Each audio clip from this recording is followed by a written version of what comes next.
crude oil रो price पर barrel एवं सेतबेले petrol रो rate थिला 62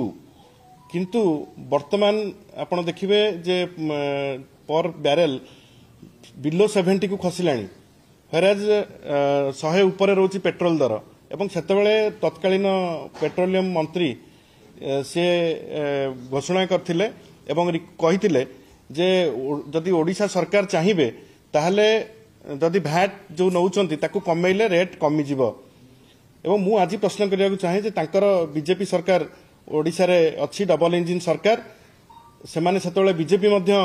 आंदोलन करथिला जे भैट कमेवा पई जे 30 टंकार ऊर्ध्व भैट राज्य सरकार नौचंती तो एबे तांको पाळी पड़ीची एबे से माने भैट कमंतु पेट्रोल डीजल रेट करिया पई कमेवा पई पेट्रोल डीजल रेट कमिले निश्चित भाव में अत्याधिक जो आम अत्यावश्यक सामग्री अच्छी ता उपरे प्रभाव पड़िबो तेणु तांकर कथा जो कथा से माने कहितिले से कथा को से माने रक्षा करंतु आ गोटे कथा होची जे केंद्र सरकार नियंत्रण हरैचंती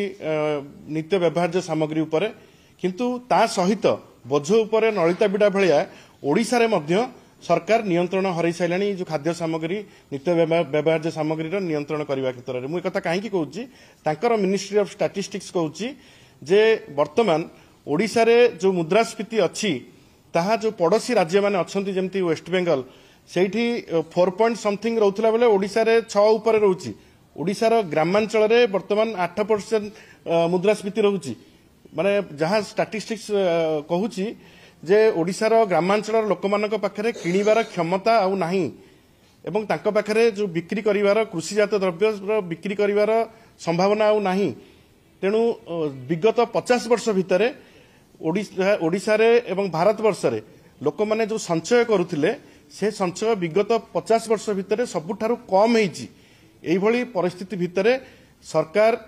ए कथा को गुरुत्व दउनांती रेट हु हु होई बढ़ी चलीची उभय केंद्र एवं राज्य सरकार एथिपाई दायी एवं या विरुद्ध रे बिजु जनता दल निश्चित भाव में